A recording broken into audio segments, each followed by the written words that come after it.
and welcome to Joseph's Model Railway and Toy Room.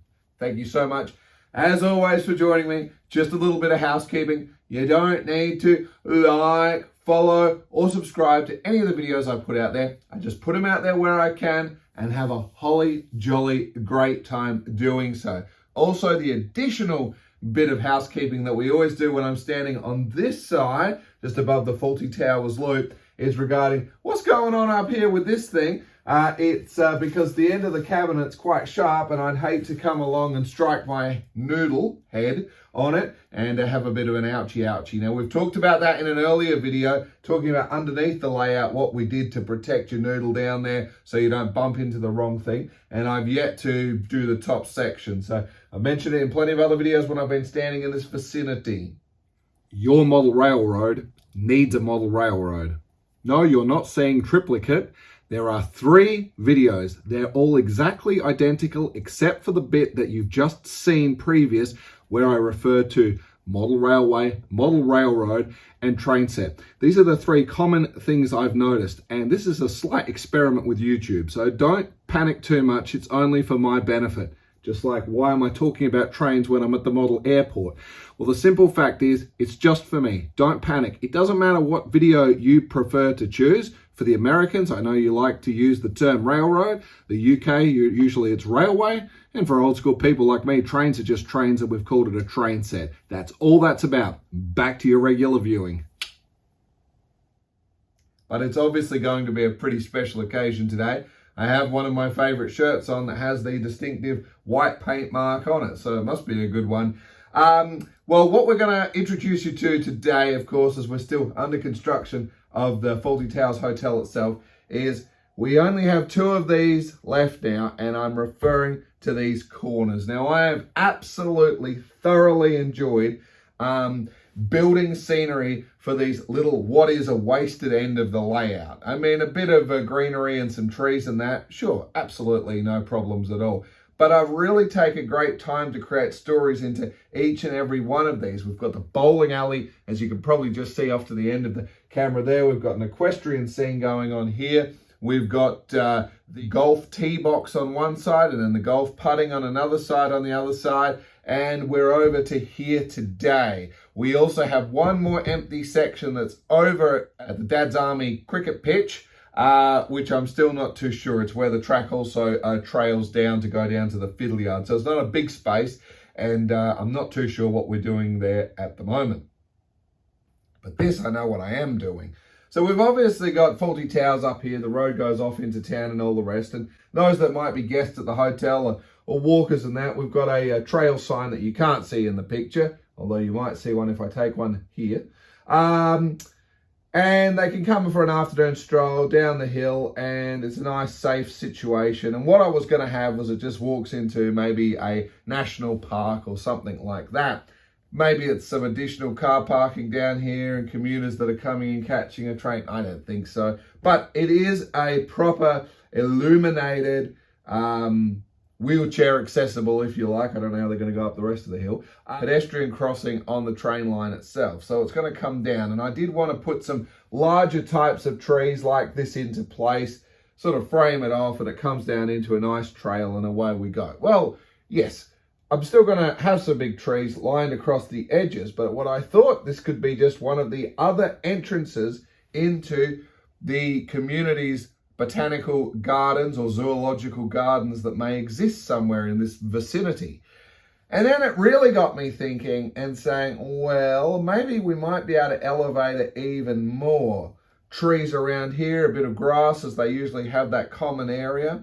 And then it got me thinking to one of the favorite things I love seeing in so many towns, up to and including, if we take a look at a few shots here, even my local town is now going to be introducing its own Feld Bahn or model railway, model miniature locomotive type of community with the smaller trains that people get on and ride. There are lots of different scales, don't get me wrong. Like here are some in Maryborough with the Maryborough Engineer Society, and these are the smaller ones that have on a concrete, little concrete slabs around the Queen's Park little concrete track with the steel track on them running around Queen's Park in Maryborough. Of course, if we go down to Taralgon, down in the Latrobe Valley, in the gardens there, they've got ones they get on and ride, and there's different sized and scaled ones depending on what people do. In fact, I believe there's a larger scale one to be had if you're visiting Pecorama, where the home of Peco is.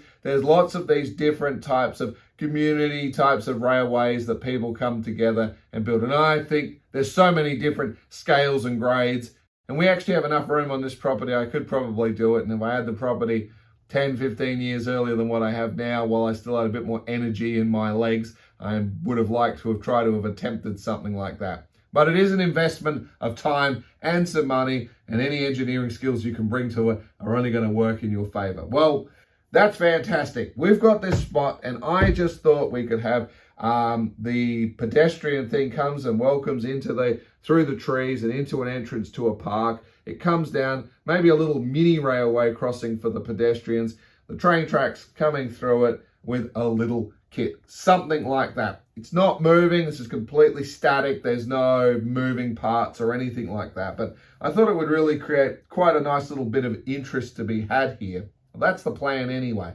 So then I got noodling. I was going to originally put sort of an end scale or something down, but wouldn't you know it, I discovered this tremendous kit from Busch, Feld Bahn set. So basically what we have here is a little miniature locomotive. I'm quoting that from Peppa Pig, you understand, with Grandpa Pig. And we have a little thing and a few little wagons here that we could, you know, put some people in or around. And I think we could have a whole bunch of fun. Now, it's a rather interesting little kit here because it also comes with the track work to make a whole oval here. We've got the little bits and pieces that we need. And I thought we could turn this into something. That's the plan anyway. I also have another little surprise as well. I thought we might be able to add a little more interest to. So that's what we're going to get up to today and get started. This isn't all going to happen in one video. As you well know, they very rarely do. But that's what we're going to do. So join me now and let's get stuck into the project. Right, well, here is our canvas to work on. And my plan of attack is we've obviously got the slight slope as this ramp goes up. And I'm basically going to do a series of these types of trees to sort of line it around the edge of this park, so to speak, and then open to that common grassy area, flower bed or something where the train line's passing through, and try and put a pedestrian crossing. This is all getting a bit ambitious, isn't it? So we'll put in an N-scale pedestrian crossing to sort of mimic that kind of pedestrians don't cross if it's flashing. We don't want you to get hit by a train. So, sounds fascinating, I won't lie to you. And I've got a few other tricks up my sleeve as well. But first of all, like all good projects, we're going to need to get some foundation in. We're not going to do the board because I need to get up to some heights to create that kind of slope off where the trees are going to be. So to do that, as always, we're going to use a piece of the foam board. This was obviously a cut we did with the bowling alley or something, I don't really know. As you can see, there's not enough here. So we're going to need to take a sheet of baking paper out or parchment paper, mark in some rudimentary measurements of how it's going to be. And on this video, I think we'll pay some special attention to how I actually get this shaped to fit the scene. I always talk about I'm outside and I'm sanding and that, but I'll actually go through the process because we're also going to have to, this is going to be a very custom piece. It needs to slope onto an angle to sort of follow it down as well. So while it seems like it's flat, it still needs to be raised by about 1/4 of an inch for the most part, and then a bit of slope there, and also shaping it down for this little section. Silly, wasn't it? I dropped the camera and it absolutely crushed the fencing. I think what we're going to have to do is, I can't really fix that. I'll turn it into a scene, maybe like a rider or something has crashed into it, or a tree's come down or something. Just know that I'm working on something to correct this situation. That's the last of my fencing, so I can't just slap some new fencing down. As you can see, it's a I can sort of bend it into place, but I think we can create a scene out of it. This, I'm pretty sure, is the paper we use to work out the bowling alley curve just across from us here. So it's not a bad little template. We're going to do something a little bit different with it. And you can probably just make out a faint little line, which of course is where our street lamp is. And unlike the bowling alley, obviously this lip comes in a bit more, so we're going to shape to fit it. I got a few surprises I think we're going to still include here I've just been thinking about. But we can still use this as a template. So let me just cut this section out, and then we can scribe in where we're going to need to work with the height. Brush your teeth round and round, circles small, gums and all. A small soft toothbrush the round and round way will keep your gums healthy and stop tooth decay. So clean very carefully 3 times a day. Go round and round, yeah, round and round. Success! I found an offcut here. In fact, I would think it was probably the piece that went right there from memory. But checking our measurements, of course, we're easily going to fit it into this section. And let's get this cut up and start shaping it in. So now we take that piece of baking paper and I just pop a few little pins to sort of trace it out, mark it out with a marker, and we carve it out. I'm not going to lie, I did break the first one and I've actually taken a second one because I went too low and started again. Okay, well, I did have to do a second cut here, as you can see. And here's the piece we've basically got. We're ready to start shaping it now, and we'll do that with our sanding block at the moment. Now, these little ends are always delicate. I always point this out. If you're going to lay a Mod Podge or something down to reinforce it, I always think it's good. Put a pop stick down, a skewer, something so you're not snapping it off. Once you get going with the build, it's going to stiffen up a bit, but it is something to be aware of. Let's check it out. Not too bad at all. A little bit of a rise there because we want to create that where the trees are, so we want to keep this end bit here a little bit higher, and then we're going to sort of drop down a little bit into the sort of park area. And the crossing, we still need to come down quite a bit more on this one, so we'll keep shaving that back a bit more.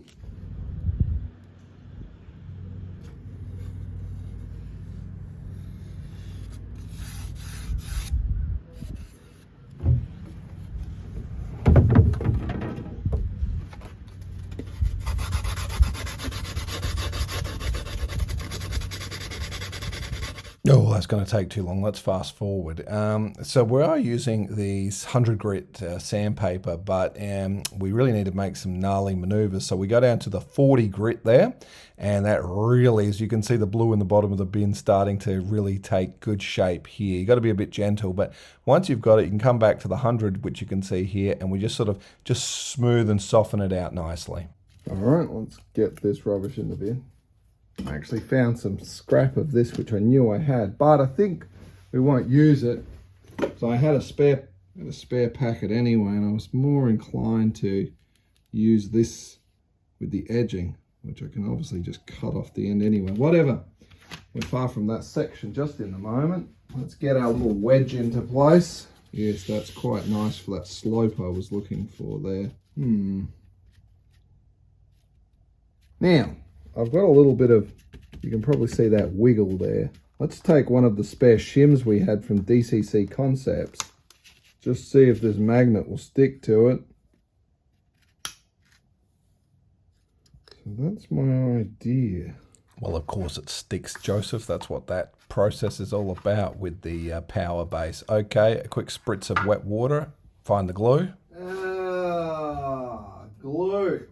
Clear Gorilla Glue. And let's get that into position. We'll lock the magnet down later. Someone was at the door, but you can see we've just put that shim down and put a weight on it. I'd pretty much say that that's good to go at the moment, but we'll leave that to keep drying a little bit longer.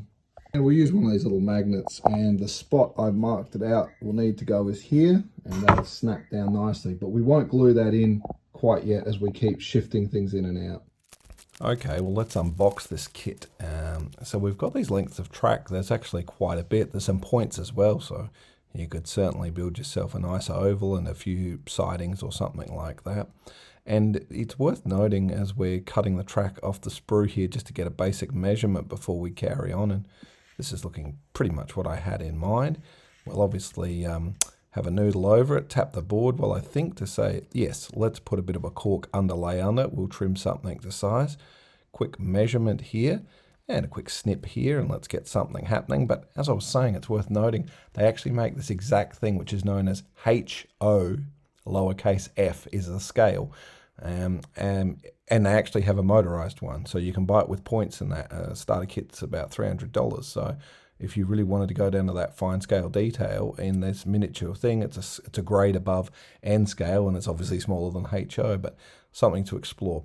But of course, PVA straight down. I had to cut the cork into thinner strips to get these gnarly bends we're going to work on. And now here comes the important bit. This is going to be the pedestrian walkway. It's straight in PVA and pins to hold it down. Then we're just going to come along, take a little bit of the putty. There were a few bits that weren't quite hitting the smoothness or the height I needed, so we'll leave that to dry at the moment and just smooth it out. So when you look down with the eye, we've got a reasonably kind of flat surface that this would sit on. Again, this isn't an operational one, but I think it goes with a little bit of detail. And here you can see, and I think we'll call that the end of the line in this video. Well, girls and boys, ladies and gentlemen, as always, that's going to do us for yet another video. And I must tell you, it feels absolutely wonderful to be getting stuck into another project like this. And especially because it's right at the front. In fact, as you come through the door, pretty much where the camera is, bang, there's faulty towers, but it's the first sort of corner you're going to hit off. So I'm really going to try and jam pack a whole lot of interest into this scene as much as I can. Certainly since we had the opening discussion, there's a few more things that have come across. I've got a few different bits and pieces on order, and I'm certainly at least partway through the project, which is sitting below me, which you can't see, and it's starting to get a bit interesting. But obviously we've got a base now carved, and we're going to move to the next video where we start doing the earthwork. So that's certainly going to be next in our little journey on this line, so to speak, but it is the end of the line for the video. So as always, thank you so much as always for joining me on this one, and I certainly do look forward to seeing you in that next one. Please do stay safe. Toodles.